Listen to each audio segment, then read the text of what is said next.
नमस्कार दोस्तों, job centre में आपका स्वागत है। जैसा कि हमने लास्ट वीडियो में बात करी थी कि रेलवे अप्रेंटिस कैंडिडेट को रेलवे ग्रुप डी एग्ज़ाम 2019 को क्वालिफाई करने के लिए मिनिमम कितने मार्क्स की रिक्वायरमेंट है।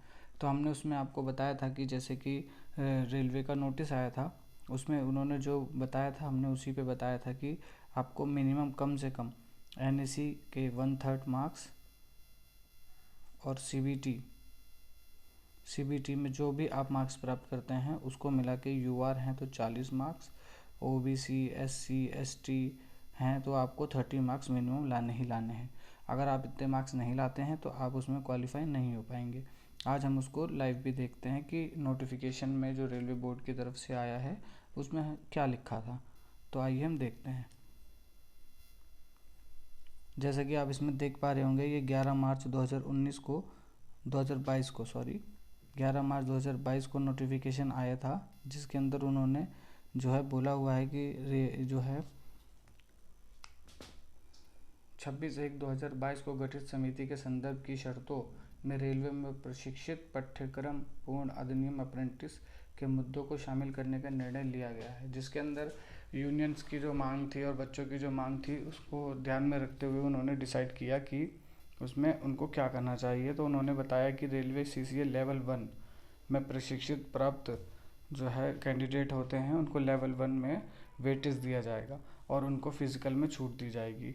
ये इस नोटिस में बताया गया था। इसके बाद एक और नोटिस आया था जो अप्रैल में आया था। देखिए, आपको डेट दिख रही होगी इसके अंदर 24/4/2022। उसमें कहा गया है जो पैरा 12.4 में चेंजेस किए गए थे उसमें 12.0 में, तो 12.4 उसमें ऐड किया गया था, जिसके अंदर उन्होंने क्लियरली बोला था कि इनको वेटेज दिया जाएगा। कितना वेटेज दिया जाएगा उसके बारे में उन्होंने क्लियर बोला था कि the course completed at apprentice will be given due weightage for the marks obtain in national council of vocational training and CBT examination such that 1/3 marks. जैसे कि आप क्लियर देख पा रहे हैं कि इसमें 1/3 मार्क्स को मेंशन किया गया है कि आपके CBT में NAC में जो NCVT से मिलता है उसमें आपको जितने भी मार्क्स है उसका 1/3 मार्क्स का वेटेज दिया जाएगा और आपको PET से छूट दी जाएगी। आपका PET नहीं होगा, डायरेक्ट एग्ज़ाम के बाद सिलेक्शन होगा। एग्ज़ाम के बाद DV के लिए बुलाया जाएगा आपको। उसके बाद आपका जो है डॉक्यूमेंट वेरिफिकेशन होने के बाद मेडिकल होगा और सिलेक्शन। तो आप इसमें समझ पा रहे होंगे कि ये ऑफिशियल नोटिफिकेशन है जिसके अंदर क्लियर बोला गया है कि आपको 1/3 मार्क्स का वेटेज दिया जाएगा। लेकिन इसके अंदर अभी ये भी क्लियर नहीं किया गया है कि उसको होने के बाद भी आपका 1/3 मार्क्स को ऐड करने के बाद और आपके CBT मार्क्स को ऐड करने के बाद, माना NAC में आपके 20 मार्क्स हैं, 60 मार्क्स हैं, तो उसका 1/3 20 मार्क्स होता है। उसके बाद आपको CBT में आपके मान लो 10 ही मार्क्स आते हैं, 10 भी नहीं आते, 9 आते हैं और आपको 29 होते हैं, तो आप सिलेक्ट हैं या नहीं ये इसमें कहीं मेंशन नहीं किया गया है कि आपको मिनिमम क्राइटेरिया पार करना ही है। लेकिन ये विवेकाधिकार की बात है, ये रेलवे बोर्ड डिसाइड करेगा, क्योंकि उसके एक भी ऑर्डर में, चाहे आप ये ऑर्डर देख लीजिए चाहे आप ये ऑर्डर देख लीजिए, इसके अंदर एक में भी उन्होंने मिनिमम मार्क्स की रिक्वायरमेंट को नहीं दिखाया गया है। तो आई होप सो बच्चों के फेवर की बात करते हुए, अप्रेंटिस के बच्चों का स्किल देखते हुए कि वो कितने स्किल हैं, उन्होंने रेल में काम किया हुआ है, उसको देखते हुए अगर रेलवे बोर्ड या यूनियन कुछ दबाव बना पाती हैं तो आपके फेवर में कोई बात हो जाए तो अच्छी बात है।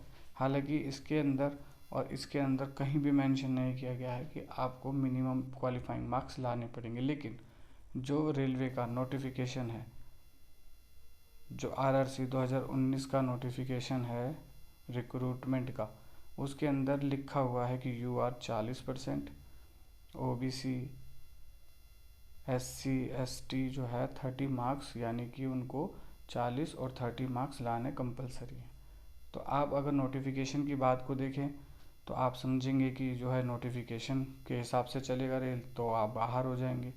और अगर आप इस नोटिस की बात करेंगे तो आप हमेशा अंदर ही हैं। क्यों? क्योंकि इसके अंदर कहीं भी मेंशन नहीं किया गया है कि आपको 1/3 मार्क्स लाने ही हैं, कि आपको जो है मिनिमम क्वालिफाइंग मार्क्स लाने ही है। इसलिए आप जो है इसको ध्यान रखते रहिए और अपनी आवाज़ें ट्विटर के माध्यम से उठाते रहिए ताकि वो रेलवे बोर्ड तक जाए, यूनियन तक जाए और आपको बेनिफिट मिले उसका। क्योंकि इसके अंदर कहीं भी मेंशन नहीं किया गया है कि आपको जो है मिनिमम क्वालिफाइंग मार्क्स लाना ही है। हाँ, नोटिस में लिखा हुआ है, उसको हम मना नहीं कर सकते, नोटिस में उन्होंने मेंशन किया हुआ है। तो अब देखते हैं कि रेलवे जो है आपके सिलेक्शन में रेलवे का नोटिस फॉलो करता है या अपने जो संशोधन किए गए हैं, जो आपको बेनिफिट दिया गया है उसको मानता है। तो अगर उसको मानता है तो आप क्वालिफाई हो जाएंगे। अगर आपका 30 या 40 मार्क्स नहीं भी आता है तो भी आप पास हो जाएंगे। और अगर आप वो नोटिस को फॉलो करता है कि आपका मिनिमम क्राइटेरिया क्या है, तो आपको मिनिमम क्राइटेरिया में 40 मार्क्स यूआर के लिए लाने ही लाने हैं और 30 मार्क्स ओबीसी के लिए, एससी के लिए लाने ही लाने हैं। तब आपकी प्रॉब्लम हो सकती है। पर होप सो रेलवे जो अप्रेंटिस बच्चों का स्किल देखते हुए कि वो कितने स्किल हैं, आईटीआई होल्डर हैं, आईटीआई है उनको, तो उनको देखते हुए अगर वो कुछ करते हैं अच्छा तो अच्छी बात है, उसको अप्रिशिएट किया जाएगा। बाकी किस्मत की रेलवे क्या करती है आपको सब पता है कि रेलवे कुछ भी कभी भी कर सकती है, उसके पास सारे अधिकार होते हैं। कभी भी आपके देखा ही होगा आपने, अप्रेंटिस का जो है मार्क्स चढ़ाने के लिए उन्होंने अपना पोर्टल खोला, उसके बाद लास्ट डेट तक उन्होंने जितने भी कैंडिडेट बचे थे उन सबको भी अपना अपडेट करने के लिए कहा कि उनको वेटेज मिलेगा। तो रेलवे कुछ भी कर सकता है, उसके पास वह अधिकार होता है कि वो कुछ भी कर सकता है। बाकी आप अपनी आवाज़ ट्विटर के माध्यम से उठाते रहिए, क्योंकि वही एक ऐसा प्लेटफॉर्म है जिसमें आप अपनी बातों को रख सकते हैं और रेलवे बोर्ड और रेल मिनिस्टर तक बात पहुंचा सकते हैं। तो आप ये करते रहिए। बाकी ऑल द बेस्ट। अगर कुछ भी इस बारे में और जानकारी होगी तो जब ज़रूर आपसे शेयर किया जाएगा। आई होप सो आप इस बात से संतुष्ट हुए होंगे। धन्यवाद, थैंक यू।